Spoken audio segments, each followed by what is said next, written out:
All right, today I have the pleasure of interviewing Maribel Lazzarino about smart versus smarter goals. So I'll just go ahead and tell you a little bit about her. She's a natural-born problem solver and a recovering perfectionist workaholic, which is why that's not perfect. She works to help people share their difference, their talents, their experience, and personal challenges to make a difference in their lives and in the world through their work and business. As a speaker, consultant, and owner of Right Hand Partner Company, Maribel helps business owners and leaders grow their organizations or profits without sacrificing personal values or mental and physical health and quality of life. People can focus on their talents while she deals with the business side, addressing important details and big picture strategy. Taking lessons from her experience in design, economics, health behavior change, systems, evaluations, and business, she focuses on developing growth and positive change that sticks through personal motivation, systems, and continuous improvement. She develops personal and organizational operating systems that complement and support people first and processes second. Maribel has lived and worked internationally, which has inspired her love and desire to learn and share knowledge that connects people, celebrates diversity, and produces sustainable, impactful change in the world. I think that punctuates the international. Yes, the helicopter is the international sign for travel. So, all noise aside, most people are familiar with the idea of SMART goals. And SMART goals are specific, measurable, achievable, relevant, and time limited. I actually have a whole presentation on this on my YouTube channel. But Maribel has a suggestion that we can make our goals smarter. So I'd love to hear why you think we need to do that, and what is a smarter goal? Thank you for that very interesting introduction. You're welcome. It's like you didn't plan it at all. No. So, SMART goals is something that is very common in the business language, but that terminology is really about defining your goal, which is really important. You need to know what it is and be very specific about it. The problem is that we don't have a plan after that. You know, it's like planning to have perfect teeth at the end of your life and not really thinking about how you're going to do that and having no dentist or anything like that. So I wouldn't call it a smarter goal, but a smarter secret or strategy. Okay. Of how to then set up what you're going to do about your goal. I like that. Yeah. Thank you. Yeah. So I'll go through it. Yeah, what is smarter? Yes. So S is small steps. And again, back to the dental example, you have to brush your teeth every day. That you can remember. You will not think about the thing 40 years from now. And that's going to be what will help you get through that day-to-day motivation. So monitoring. This is actually something I used to do for a living. And I'll try not to make it so geeky. Basically, keep track. We can plan always, every day, but if we don't look and see how we're doing, and see whether it's working, that's the key. If you don't know that it's working, finishing the plan is not actually achieving your goal. Good point. Yeah.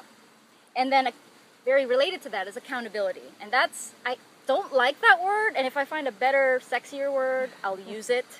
I got nothing. Sexy is important. Yes, it's a smooth girl. Yes. So accountability is basically having someone to bounce your ideas off of, and also have feedback. And it shouldn't be something that is so punitive and you feel like, oh, I don't really want to tell them what I'm doing because I'm going to feel like a total loser. You don't want that. You want someone supportive. And that can also take the place of, if you're not a very social person, it could be a journal that you keep track of and be accountable to that. So having people around is really very important for support. That's a good point, yeah. So, we're on SMA, apparently. SMA. So, risk and reward. We, as individuals, either are motivated by pleasure or pain. And if your goal is so far in the future, even if it's 2 or 3 years from now, for your business, health, diet, all that, if you don't have a visual of it, and actually let me take that back, because vision boards, while they can be really effective, are not necessarily effective if you're not a visual person. Right. Right. Yeah. So whatever you are, if you are better, you feel something when you hear something. Do you feel it when you act it out? Think about those things. And with that, you can think about, what could I gain or lose by those small steps I set up in, part S? Yes. If you have those small rewards, you're going to be so motivated. Again, like if you were to go to school, if you were to just to pass through like grade 1 through grade 6 and no one said anything and your parents didn't even see your report card, how motivated will you be? That's okay. So triggers. This one is a fascinating one, and Elaine and I have really talked about this because it's fascinating. Oh, yeah. So triggers is the idea that it's so much easier to learn a new behavior or start a new behavior if you attach it to something you already do. So back to the dental example. Do you really think about brushing your teeth? Or do you just get up, whatever your routine is, get up, at some point you brush your teeth. It's so routine. You might have to remind your kids, but for you it's routine. Why is that? It's because you had that trigger. Now, how can that play out in your business? What do you do already? Eat lunch, work out, and then attach whatever goal, what little behavior, little small step you can attach at the end of that, or before that. Oh, yeah. And very related to that is emotion. Again, by doing things you already do, you need to also feel things in order to remind you of what you want. If you have this goal of making a lot of money, one, it's not specific, so it violates the SMART. Yes. But if you pick a number, let's say, $5,000 a month, and it doesn't have to be money, that's not motivating enough. But what will that do for you? Will it help you get childcare that you really want? Yeah. A training, a trip, savings. I'm not advocating just blow all your money. That would be very irresponsible. Yeah, of me. but financial security. Exactly. Is But peace even of mind. financial security, you think about, I want to retire when I'm 50 so I can travel. Where do you want to travel? I always want to go to Italy. Always. Just always, any day, fly me there. That's on my list. So, again, whatever triggers your emotion, whether that's visual or having a memory or a video, that will help. And last but not least, and this is actually the most important step, we're really, really getting the noise right now. It's all about travel and all that, and get It's all moving. Yes. Yes, The hazards of being outside. yes. It's about being imperfect. Yes, too. exactly. Just use it. So reset is the most important step. That's R. So we had small steps, monitoring, accountability, risk and reward, triggers, emotion, and reset. And reset is, again, the idea that even if you are really awesome, really smart, and you came up with an excellent plan that follows all the other steps, you're going to fail. I'm a big downer on that. You're going to fail. Simply because there are more ways to do things wrong than to do them right. Yes. For that reason alone. And because life just happens. Life happens. Like air traffic. I know. I wish I could reset the airplane, but I can't. Yes. So, the idea of a reset is have a plan ahead of time. This is a plan for your plan. About how to get back on your strategy, whatever your goals are, when you stray. And you could stray because you're a procrastinator. You could stray because, you had an event that was unfortunate in your family or your business. I mean, life happens, like she said. But have that plan ahead of time, because you cannot fix the problem while you're in the cloud Yes. of being depressed, hard on yourself, guilty, panicked. Again, like an emergency plan, nobody tells you what to do when the fire happens. There is a plan, an emergency plan. So what's your plan? Exactly. Yeah. And that's what I loved this presentation when I first heard it, and I was like, okay, we've got to do this, because what I love about all of this is that I feel like as a coach, this is what I help my clients do. This is what you help your clients do. Absolutely. We help you make those SMART goals, but then we actually line them up. So, you know, a good coach converts your goals. So, for example, I'm going to make sure that your goal is achievable because I'm going to help you identify the small steps. So if your goal is to stop smoking and you say, I'm just going to do that, I'm going to say, maybe you could take a smallish step, like 1 pack a day. You know, I'm going to help you identify the small steps. A coach provides the monitoring and the accountability. And, you know, there are lots of other ways to do accountability, but I do like, I think, a permission-based coach who's going to give you grace instead of a guilt trip. That's I really like that. Oh yeah, that's what I do. I'm never going to give you a guilt trip. I'm always going to give you grace.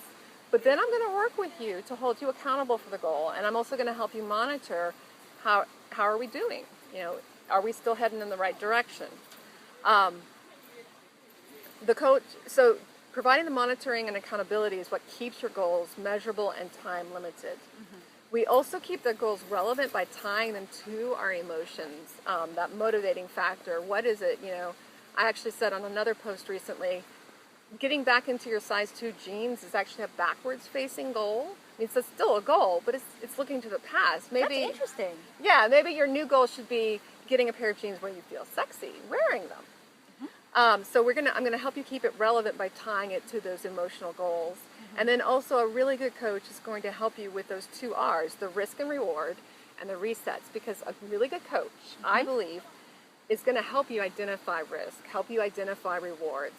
One of the things I do is I tell my clients, I say, once you've achieved this goal, reward yourself.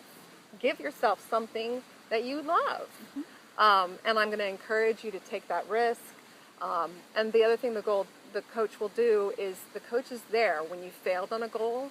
The coach is there to help you reset, to help you emotionally reset and say, okay, we said if plan A failed, what were you going to do? And remind you of the plan you already had in place. So I love this because to me, this is putting some real bones behind what a coach actually does.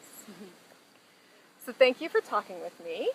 And I'd like to ask, what's the one thing you want our viewers to do today to make their goals smarter? I'm going to cheat and give you 2. Oh, yes. What are the 2 things that you need to do today? First thing, and this one actually is the more important one, I think, for you, is what's that one thing, that small thing that you should be doing daily? You know what it is because the internet says so, your coach says so, the world has talked about it many, many times. You figure out what that is and think about what can you attach that to that you already do. That is the easiest thing you can do today. That's perfect. And of course, I'm cheating. No, you're not. Second is, if you want more information like this, and I'm actually going to be rolling out a bunch of workshops and trainings. Yeah, I know, I'm excited. Check out my website, yourrighthand.co. And there's a lot of information on there, and there's even a free report right now that's about like the 9 toxic behaviors that is costing you money, time, energy in your business, your life, and all your relationships. I'm going to check that out for sure. One other thing that I would like to offer, if you're listening, maybe you're not a business owner. If you aren't, but you still want to maybe investigate this, then I would offer you to call me, because I am more of a life coach, so I deal more with the personal side of things. Go to talkwithelaine.com, and when you go to talkwithelaine.com, you can sign up for a breath of fresh air. I love that. Thank you. Yes, it's a 1-hour conversation with me. I'm going to breathe some fresh air into your life. We're going to talk about what's stressing you out. We're going to generate some solutions, and when we get off the call, you're going to be moving forward confidently towards reducing your stress levels. So talkwithelaine.com. So Maribel and I are very excited to announce that we are going to have a booth at the Small Business Expo, which is hosted by the Business Alliance of North Carolina. So come see us at the State Fairgrounds on November 15th and learn more about how we can help you with your business and your personal life. And we're going to be speakers there, right? Yes, So- I'm excited for that too. Yes, we'll both be featured speakers that day, so you can visit us in person and listen to more wisdom and wit. Definitely win. Yes, definitely wit. Thank you.